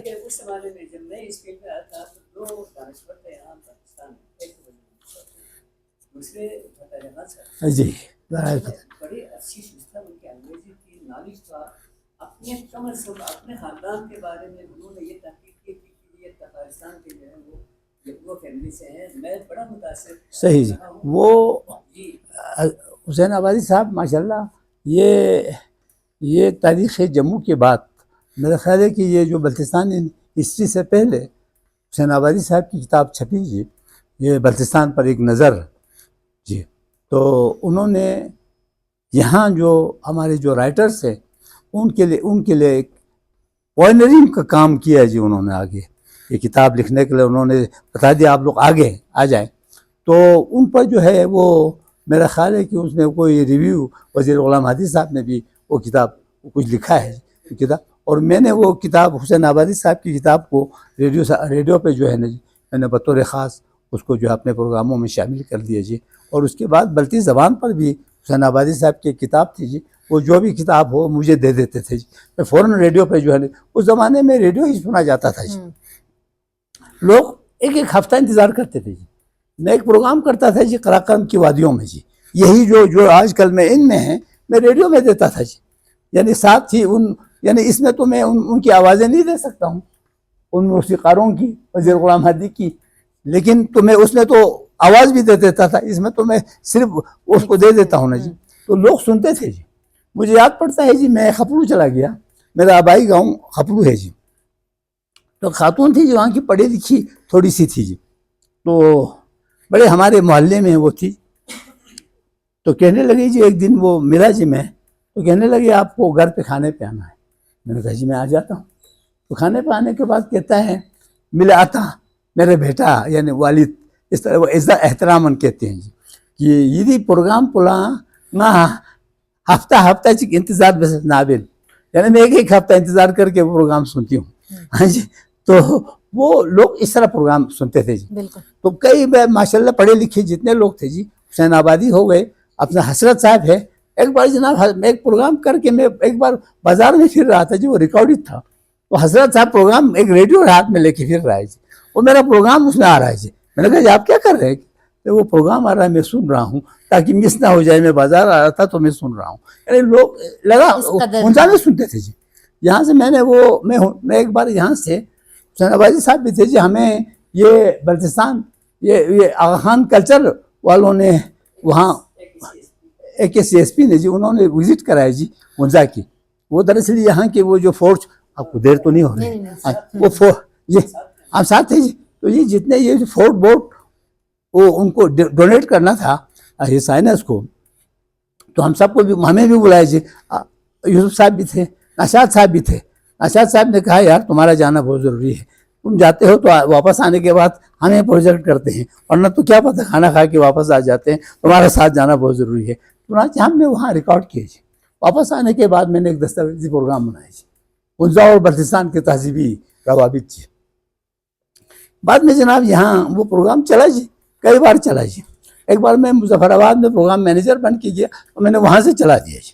تو اس کے بعد جو ہے بعد میں کوئی فنکشن تھا جی ایک ایئر ایس پی کا جی. تو اس میں سلمان صاحب کرنل سلمان سلیمان ہے وہاں سے وہ اس میں ہاں جی وہ تھے جی ان کے وہ چیف تھے جی وہ سی ای او تھے. وہ آئے تھے تو مجھے وہ ظہیر صاحب نے بتایا جی کہ وہ جو گلگت والا پروگرام جو ہے ہنزا والا پروگرام آپ ذرا چلائیں. تو میں نے کہا چلو ٹھیک ہے ہم چلا دیتے ہیں. ہم چلائے جی, ہم نے وہ چلا دیا. جب وہ چلا دیا تو وہ سلمان صاحب اتنے جوش میں آ گئے, وہ اٹھ کے ڈانس کرنے لگے جی. ہاں جی, اور میں نے اس کو اوپن جو ہے نا جی وہ بھرسل پا سے کیا جی. ایک لوک گیت ہے جی, ایک ہنزا کا نوجوان یہاں آتا ہے جی, تو شادی کرتا ہے یہاں اس علاقے میں جی. شادی کرنے کے بعد جو ہے نا جی وہ واپس جاتا ہے جی. یعنی اس زمانے میں کوئی سڑک بڑک تو تھی نہیں, درے تھے. دریا جو ہے کھلنے کا وقت اس وقت ہوتا ہے جی جب یہاں بیری کے پھول کھلتے ہیں. یعنی لوگوں کو پتہ چلتا ہے جب بیری کے پھول کھلتے ہیں, سرسنگ مندو, ہاں جی, تو وہ پتہ چلتا ہے جی یہ کھل گئے. جب وہ کھل گئے نا جی تو اس نے کہا جانے لگ گیا, میں جاؤں گا, واپس آ جاؤں گا. تو اس نے کہا میرے تم چھوڑ کے جاؤ گے. تو اس نے کہا میں پیسے ویسے یہ چیزیں تمہارے جی اچھا جی جی جی جی جی جی ہاں, اس کا بروشل پا ہے جی. ہم یہ ہنزا نگر وغیرہ کے علاقوں کو بروشل کہتے ہیں جی. ہاں جی, تو بروشل پا تو وہ لوک گیت ہے جی, وہ ان دونوں کی ڈائلاگ کی صورت میں ہے. یہ پہلی مرتبہ ایک لوک گیت میں ڈائلاگ ہے اس میں جی, وہ بولتی ہے وہ جواب دیتا ہے. تو وہ میں نے پہلا ہی اوپن ہی میں نے اسی سے کیا جی. وہ بڑا متاثر ہو گیا جی اس پہ بڑا. اور اس نے بھی کسی بلتی خاتون ہی سے شادی کی, وہ کرنل شکری کی صاحبزادی سے جی, بلتی سے شادی کی تھی. تو اس میں وہ فٹ بیٹھتا تھا جی اتفاق. تو اس طرح جو ہے نا جی ہم نے وہ کیا. تو ہاں جی پلیز کنٹینیو, آپ کو ٹاپک. سر میرے خیال سے آخری کسی کے سوال تو لے لیتے ہیں, ورنہ جو ہے آپ لوگ, مجھے امید ہے آپ بور تو نہیں ہوں گے. ہاں جی ہاں جی سر بہت جو ہے بہت کچھ سیکھا سر آج کے پروگرام میں. اور جو بھی قدر رکھنے والے ہیں کتاب کے وہ ہم سبھی کتاب لے سکتے ہیں سر کے آٹوگراف کے ساتھ. اور بہت شکریہ وزیر حمایت صاحب, آپ جو ہے سوال چلیں جی پلیز. آپ ریڈیو پاکستان میں آپ کے پروگرام چلتے رہے ہیں اور ڈرامے میں ہمارے سنتے. جی جی جب سے آپ لوگوں نے ریڈیو پاکستان کو خدمات میں کیا جی, تب سے ہمارا جو پاکستان کا ریڈیو زوال ہو گیا. بالکل زوال تھا. جی جی, ایک وجہ یہ کسی کر دو کہ پاکستان کا مرکزی مضافہ ہے, یہاں پہ ثقافتی الگاد ہے. جی ہمارے مضافاتی دیہی علاقوں میں کافی حد تک ہماری تہذیب و ثقافت زندہ ہے. جی جی اس کی وجہ ریڈیو پاکستان. جی جی بالکل. آج بھی سب ریڈیو پاکستان سکردو کو پھر سے روانہ بنانے کی ضرورت ہے. جی تو کمشنر صاحب یہاں پہ موجود ہے, سر اس سے فائدہ اٹھاتے ہیں شارٹ جواب کہ آپ سینئرز کی خدمات دیتے ہوئے جی اس 1.5 جون میں موجود اس ریڈیو اسٹیشن کو دوبارہ سے زندہ کیا جائے تو ہمارا تہذیب و ثقافت پھر سے پروان چڑھ سکتا ہے. آپ کی بات صحیح ہے. دراصل ایک وقت آتا لیکن ہے. اس کا المیہ یہ ہے سر کہ آج ریڈیو پاکستان کا ایک بہت بڑا نام وزیر حمایت حسین کا پروگرام ہے, اور ریڈیو پاکستان سکردو کے اسٹیشن ڈائریکٹر اور ان کے اسٹاف کو یہاں پہ ہونا چاہیے تھا, لیکن ان کا کوئی بندہ نہیں. نہیں وہ وہاں اسٹیشن ڈائریکٹر ہی نہیں ہے. ہے سر ڈاکٹر شہزاد صاحب آئے ہیں. کوئی آیا ہے؟ اچھا جی اچھا جی. دراصل بات یہ ہے جی, ایک کسی آدمی کے لیے میں آپ کو ایک چھوٹا سا واقعہ میں مختصر شروع کر دیتا ہوں. جب میں نے 70s میں گریجویشن کیا تو ہپلو میں نیشنل بینک قائم ہوا تھا جی. ایک پنجابی آ گیا تھا جی, چیما صاحب, ٹھیک ہے جی. اس کو جانا تھا 1 سال کے بعد. اس نے مجھے کہا کہ یار تم مینیجر بن جاؤ یہاں, ٹھیک ہے جی. تو میں نے کہا ٹھیک ہے. اس زمانے میں جناب وہ گیزٹ آفیسر 17 کے جناب وہ میرا خیال ہے کہ 500 روپے تنخواہ تھی, وہ 1800 روپے تنخواہ دیتے تھے جی بینک والے. تو مجھے کہا جی وہ آرام سے بیٹھے ہوئے جی, بڑی وہ ہے جی. میں نے کہا جی وہ دکھاؤ مجھے کیا کیا کرنا مجھے. دیکھا جی یہ لیجر ہے, یہ لیجر ہے, یہ سب. میں نے کہا جی چیما صاحب تنخواہ تو بہت اچھی ہے, لیکن میں اپنی زندگی کو عذاب میں ڈالنا نہیں چاہتا, یہ میرے مزاج کا نہیں ہے. تو آپ نے کیا کرنا ہے؟ میں نے کہا میں گپ شپ والی لائن میں جاتا ہوں. آپ یقین جانے جی, اس کے بعد میں کچھ عرصہ ایجوکیشن میں رہا سر, یہاں پر ایجوکیشن ڈپارٹمنٹ میں ایز اے ٹیچر رہا. اس کے بعد جو ہے میں ماسٹر کرنے کے لیے چلا گیا. واپسی پر جناب کچھ پوسٹیں آئی تھی. ایک تو یہ تھا جی کہ یہاں لیکچرر, یہاں کالج قائم ہوا تھا, یہاں تاریخ کی 2 پوسٹیں خالی تھی جی. اور دوسرا ریڈیو میں 3-4 پوسٹیں آ گئی تھی جی. اور ریڈیو میں گریڈ 16 کی پوسٹ تھی جی, لیکن اس کی جناب 1500 تنخواہ تھی جی, اور یہاں 500 روپے تھی تنخواہ تھی جی. ہم نے کہا 16 میں ہم لے لیں گے, ادھر نہیں جائیں گے, ہم 17 میں نہیں جائیں گے. بات یہ ہے جی, وہ وقت کی بات ہوتی ہے. جذبہ ہوتا ہے آدمی کا. ہمیں دیکھو نا جی, ہم وہ جب وہ پروگرام کرتے تھے تو وہ پروگرام, حالانکہ ہمیں اس زمانے میں کتابیں یہ وغیرہ نہیں تھی, کتابیں ایسی نہیں تھی, ہم لوگوں سے لیتے تھے, وزیر غلام حدی سے, راجہ فتح علی خان سے, اچھا اس قسم کے لوگوں سے, اب گاؤں میں جو بزرگ لوگ تھے ہم ان سے لے کے بناتے تھے. اب یقین جانے جی ایک ہفتہ ہم بیتاب رہتے تھے, ہم اگلے پروگرام کے لیے کیا کریں. ایک جنون تھا, جذبہ تھا, ٹھیک ہے نا جی, تو وہ کرتا تھا. تو وہ جذبہ جو ہے نا جی آپ لوگوں کو سننے پر مجبور کرتا تھا. اب وہ جذبہ نہیں ہے, تنخواہیں ہیں ان لوگوں کی, ریڈیو بھی ہے, وہ جذبہ نہیں ہے. جذبہ ہونا چاہیے. جی سر, جی پلیز ویلکم. کدھر جی؟ بہت اچھا سوال آپ نے کیا. وہاں جناب وہاں بھی 12 تھے پا تھے. مجھے وہ اپو وہ جو ہمارا میروا اپو پھرالی کو آپ جانتے ہیں, ناشاد صاحب جانتے ہیں ان کو, وہ معلومات, جی جی معلومات والا آدمی تھا. اس نے مجھے بتایا جی وہاں بھی 12 خاندان تھے. آپ کو معلوم ہے کہ 1820 میں حپل پر احمد شاہ کا قبضہ ہو گیا. آپ کو پتہ ہے تخت نشینی کی جنگ میں, نہیں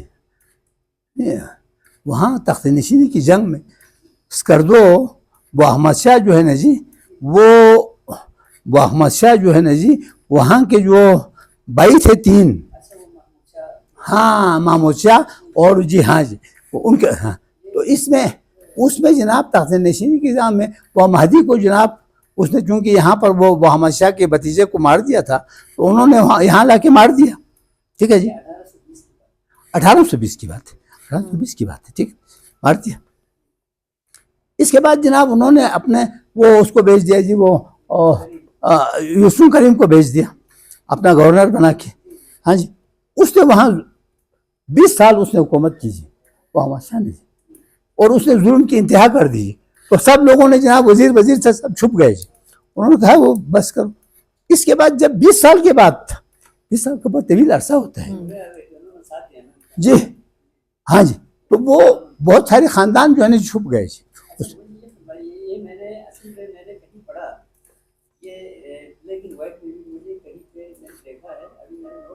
جی جی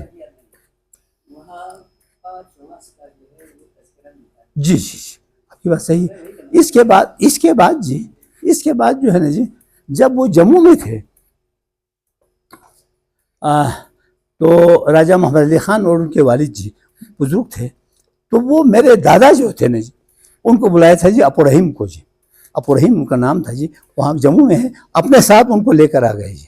وہ کچھ عرصہ رہے جی, اس کے بعد وہ فوت ہو گئے. ٹھیک ہے جی, اس کے بعد انہوں نے وہاں پر یہ جو ہمارا ایک ماسٹر غونپا ہے جی, آپ نے ماسٹر غونپا ماسٹر غلام علی کہتے تھے, نہیں وہاں ماسٹر غلام علی کے پاس آتے رہتے تھے. ٹھیک ہے, ان کے دادا تھے جی, اس کو بنایا تھا جی. ٹھیک ہے جی, ان کو بنایا تھا جی. تو وہ ان کو کہتے ہیں جی خورچین پون, خور سے ہے, سینٹرل ایشیا سے ہے جی, خورچین جی جی جی. تو اس کو رکھا دی, اور اس کے بعد جناب وہ حاتم خان کی حکومت تک تو ہے خورچین پا کے 2-3 اپو رہے جی. جی جی جی جی جی جی جی. تو اس کے بعد جو ہے نا جی ابھی میں نے کہا حاجی غلام حسین کو, وہ راجہ علی شیر خان کے جو ہے نا جی دودھ شریک بھائی تھے جی. راجہ حاتم خان کی وفات کے بعد راجہ علی شیر خان ان کی چھوٹے بھائی تھے جی. کیونکہ راجہ ناصر علی خان نابالغ تھے تو نہیں بن سکتے, تو مہاراجہ نے ان کو سربراہ جاگیر بنا دیا تھا. تو اس نے اپنے بھائی حاجی غلام حسین کو بنایا تھا. جی جی جی ٹھیک ہے نا جی, میں کلوز کر رہا ہوں جی پلیز. ہاں جی, تو یہ تھوڑا سا بہت اہم سوال انہوں نے اٹھایا. ٹھیک ہے نا جی. اس کے بعد جناب ابھی یہ ہمارا سیلنگ ہے رائے صاحب کی جاگیر ہے جی, وہاں میں میں آخری جملے پہ ختم کر رہا ہوں جی, آخری جملے پہ ختم کر رہا ہوں جی.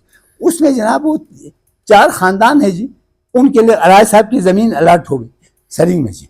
ایک تو رائے صاحب کا اپنا گون ہے جی, اس کو کہتے ہیں چوپی گون یا چھکسی گون, اب چوپا کو چھکسا بھی کہتے ہیں. ٹھیک ہے, اس کے بعد خورچین پہ گون, یہ جو وزیر وہ جو ابھی میں نے کہا وہ غلام علی غونپا اس کا گون ہے جی. اس کے بعد ہمارا گون آتا ہے جی تراپی گون. ہمیں وہ گن ملا ہوا ہے، جس طرح یہاں ٹاپی گن کہلاتے ہیں. اس کے بعد کھپی ٹوپی گن، وہ جو اپنے جعفر صاحب نہیں ہے جی، وہ جو ہمارے منسٹر سینئر منسٹر بھی رہا سلیم جعفر جی، ہاں جی، تو ان کے دادا کو بھی انہوں نے ڈیزگنیٹ کیا تھا جی راجہ ناصر علی خان نے، اور گن دیا تھا، اس کو کھپی ٹوپا کہتے ہیں جی، کھپی ٹوپا گن. تو 4 گن ہے جی وہاں. وہ ہمارا گن بھی ہے جی، وہاں پر ہمارے کاشتکار ہوتے ہیں جی، سلنگ میں ہے جی. حج اور وزیر میں ایک فرق، اب اس کو بھی ڈیفائن کرنا چاہتا ہوں، اور بڑا تاریخی ذرا اجازت ہے جی آپ، میرے خیال ینگ لیڈی آپ you are getting late, I am sorry. ہاں جی، وہ یہ ہے جی، یہ کہیں اور نہیں ہے، یہ کہیں اور نہیں ہے. پھچو وزیر نہیں ہے، وزیر وزیر ہے. آپ کو کہتے ہیں جی آپ کہیں لڑکی کی کہیں شادی ہو جائے تو گھر میں ہمارے رشتہ دار، جی جی میں آپ سے کہہ رہا ہوں، وہ فا کہتے ہیں جی باپ کو. صحیح. وہ لڑکی کے ساتھ کوئی معزز گھر کا آدمی بھیجتے ہیں، پھا ویسے سود آمین جی کہتے ہیں نا جی، پھا ویسے، جی پھا کہتے ہیں. پھیول، پھجنگ، پھسکت ہے نا جی، پھا یعنی اس کے وہ ہوتا ہے جی، وہ لڑکی کا باپ ہوتا ہے. ٹھیک ہے جی. یہ جو پھچو لوگ ہیں، یہ ٹریڈیشن صرف کھپڑوں میں ہے. جو راجا کی لڑکیاں جو ہے نا جی، خاندان کے شاہی خاندان کے جو لوگ پالتے تھے نا جی، وہ پھچو ہے. پھچو نہیں ہے جی، پھا اسچو، اسچو کا باپ، پھا اسچو ہے. کثرت استعمال سے پھچو ہو گیا. اچھا اچھا. راجہ صاحبان جو ہے نا جی، عام آدمی کو باپ نہیں کہتے ہیں، وہ صرف وزیروں کو کہتے ہیں. ان کے جو میل ہے، میل جو شہزادے ہیں نا جی، ان کو وزیر پالتے تھے. جی یس وائی ناٹ، مطلب میں بہت جی you should do it. Dog بھی وہ کوئی اور ہو سکتا ہے، یہ کچھ بھی ہو سکتا ہے، میں اس بارے میں کچھ نہیں کہا. لیکن یہ فچ اور وزیر میں یہ فرق ہے. جو میل شہزادے ہیں جن کو پالتے تھے جی، ان کو وزیر کہلاتے تھے.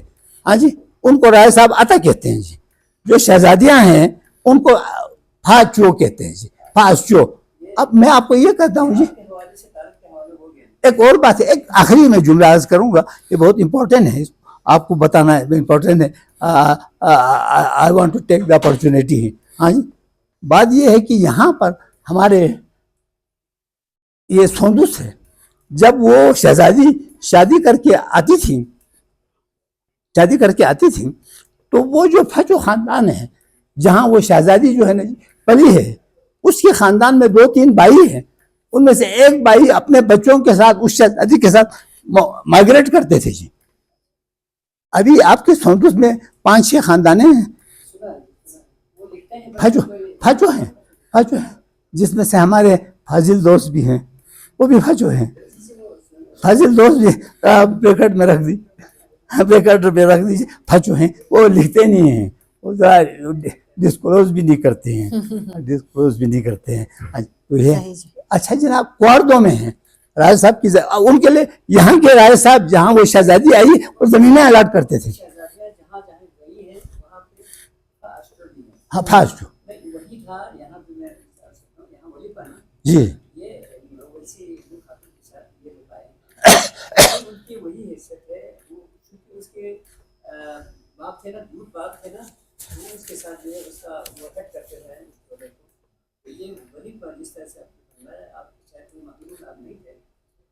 یہ ولیفہ جو ہے وہ ڈوگر ان کا نام جو میں بھول گیا، وہ اسی ٹولے کا وہ خاتون کے ساتھ جو ٹولہ بھیجا تھا جی جی خدمت کے لیے، جی اس کا سردار تھا. بالکل صحیح ہے. اور اس کو یہاں کے وزیر خاندان میں شامل کیے نا، تو وہ یہ ہے پنچولی خاص جی، ولیفہ سے جو ہے اس کا شمار. وہ اپنا وزیر محمد علی والا خاندان. اچھا، وہ جو پچھلے دفعہ آپ لوگوں نے، میں وہاں اسلام آباد میں تھا جی، میں اسے دیکھ رہا تھا، تو آپ لوگوں نے وہ کھرفوچوں پر کیا. سب سے اہم اس میں سے ایک سب سے اہم پوائنٹ رہ گیا تھا، بڑا امپورٹنٹ. آپ لوگوں نے ڈاکومنٹری وہاں آپ لوگوں نے اسکرین آؤٹ کیا. ہاں جی، یہ ہے نا ہمارے پروڈیوسر جی تہذیب صاحب ہے. اس میں جناب جب آخری دور میں جب یہاں فال ہو گیا اسکردو، تو یہ ہمارا جو کھرفوچو جو ہے وہ اس کو ڈوگروں نے قبضہ کیا. تو ایک شہزادہ نکلا نہیں جی اس میں سے، امیر حیدر جی، وہ وہی وہ ولی نہیں، میت نہیں، ریالٹی اس کا نام ہے جو شہزادے کے ساتھ چلے گئے نا، نام ہے اس کا۔ میری عرض یہ ہے، یہ ریالٹی اصلاح ہے، لوک گیت ہے، نہیں، وہ یہ ولی پا خاندان یہ کوئی اور ہو سکتا ہے، وہ نہیں ہے شہزادہ، وہ اس لیے کہ جو احمد شاہ کے ساتھ جو شہزادے وہاں پر تھے نا، جی جی، اس لیے بھی۔ اچھا جی، بہرحال وہ دوسرا کوئی ہو سکتا ہے، لیکن یہ ولی پا جو ہمارے خاندان ہے، جو وہ ماں تھی نا جی، وہ بزرگ خاتون تھی، انہوں نے پالا تھا۔ جب وہ کہتے ہیں نا جی وہ نکلا نہیں وہاں سے، تو وہ کہہ رہے ہیں نا جی یہاں سے چیبین جو لے آؤں بو تو سے سو سامت دیکھار پوئنو دے سو مت پکھریں یہاں سے چیبین جو لے آؤں بو یہاں اون لیں گے آؤں بو، آج وہ لوک گیت وہ شامل نہیں ہوا، لے چو امیر حیدر آؤں کھیری کا سکور بھائی اتنا گا سکوری لے امیر حیدر۔ جی ہاں پلیز ہاں جی سوری۔ بہت شکریہ، جب دو علم کے دریا بیٹھ جائے تو پھر تو جو ہے محفل بہت ہی لمبی جا سکتی ہے۔ تو ہمارے ساتھ آج وزیر حمایت حسین صاحب تھے، اور سب بہت شکریہ آپ کے جو ہے بہت کوالٹی ڈسکشن ہوئی اور بہت کچھ سیکھنے کا موقع ملا، اور آپ نے ہمیں وقت دیا، اس کا بہت شکریہ۔ انشاءاللہ آنے والے دنوں میں آپ کو دوبارہ تکلیف دیں گے سر، اور ہم جو ہے آپ کی لمبی عمر اور صحت و تندرستی کے لیے بہت زیادہ دعا گو بھی ہیں، اور بہت شکریہ کرتے ہیں بہت شکریہ جی، بہت ٹیم شکریہ، ماجو کی طرف سے اور کمشنر آفس کی طرف سے، آپ نے ہمیں ٹائم دیا سر، اور شکریہ سر۔ تھینک یو جی، بہت شکریہ۔